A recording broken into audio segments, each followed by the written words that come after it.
Matt, in the modern world of video production, increasingly there's demand to shoot portrait video. Absolutely TikTok, there is. Instagram, even Facebook, Yeah. YouTube, everyone's producing portrait videos and putting them out there.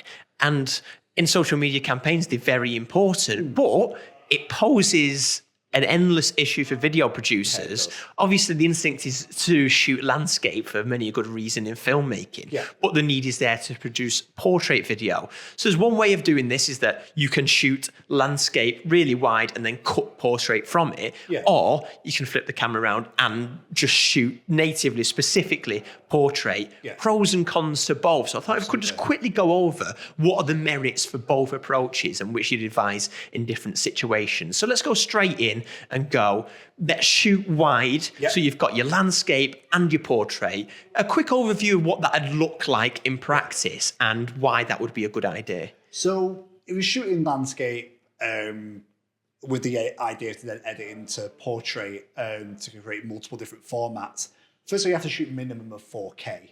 So you're not losing any horizontal resolution then once you edit it.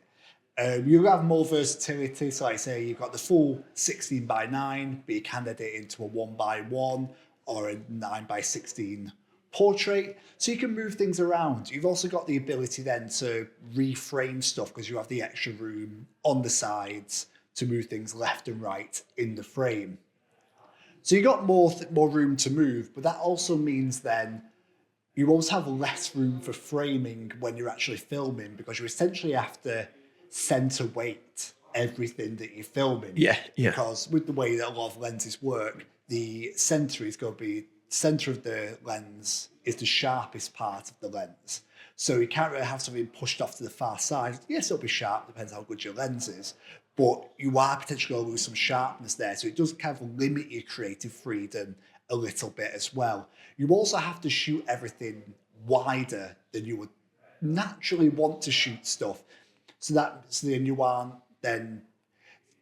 everything within the frame for portrait has its own bit of breathing room. But that then does limit you on the range of lenses that you can use. You're going to have different lens distortions that you're going to have to contend with.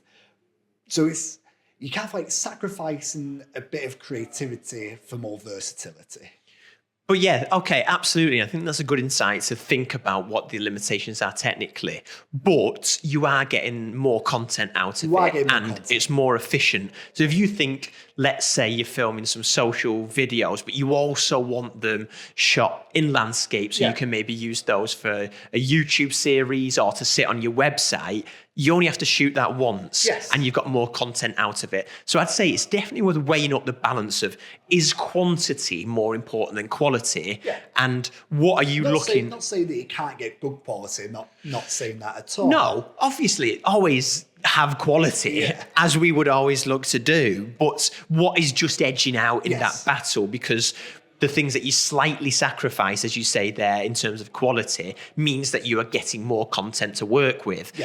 If it is a social forward campaign or social forward content and you're just getting landscape for safety or you think you may need it, consider just how much you do need that. Because it's easy to think, well, it's good to have, but the extra benefits you can get from shooting straight into portrait can mean that that social campaign could be a lot better from just doing that. So what would that be then? If you said, okay, we don't need landscape footage, we're just going to release this, let's say an Instagram and TikTok series, we just want it portrait. What benefits are you getting from flipping the camera around, shooting in portrait and forgetting the landscape? So if you know you're delivering in portrait, so you're shooting portrait, flip the camera around into a portrait. That'd be a good idea.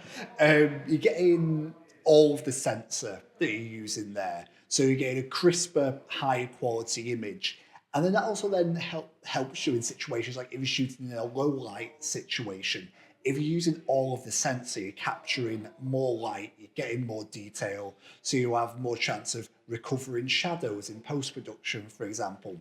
It also means that when you're shooting and when you're framing shots, you know you're not going to have to necessarily reframe afterwards, so you can be a bit more creative in getting those close-ups and getting the wides, not always having to think, well, if I'm in landscape now, yes, I can get a close-up, but is that then too close-up when I edit it? in portrait. So yeah, it's just got to creatively free your mind a little bit, that you can mix up the shots with ease, knowing you're not going to have to try and manipulate them in such a way in post to fit different dimensions. So it's about giving you more opportunity creatively, and the end product then is, in theory, a higher quality, a more versatile, a more creative set of portrait videos, rather than something that may end up falling in the middle. And it is a trade-off there, isn't it? It's basically saying, like, it absolutely works well to shoot wide, double your content up, get your landscape, get your portrait. And if it is something where you're looking for quantity, putting a lot out there, it's a great idea.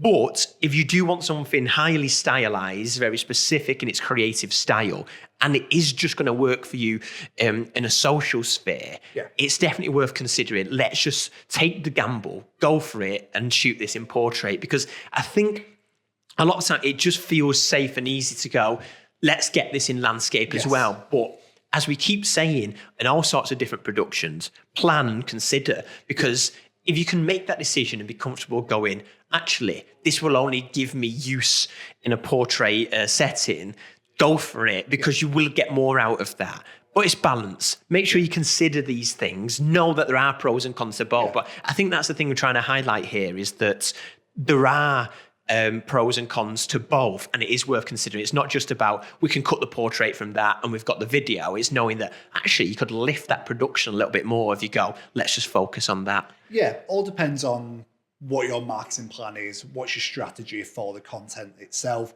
We'll always advise you what we think either way. And there are production approaches for either way, and it can be made to work. But yeah, there's pros and cons either way. Absolutely, because if you know you're going to deliver a campaign where there's a big social focus on it, but also we need these wider YouTube ones, absolutely cover both bases, because it is well more efficient to shoot that rather than doubling up your shoot.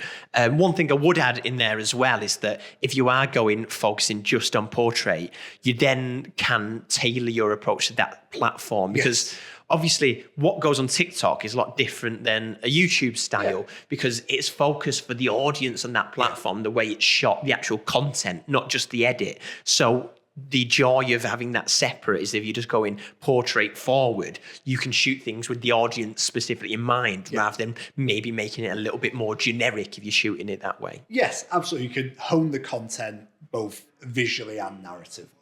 Absolutely. Have a think and then decide. Absolutely.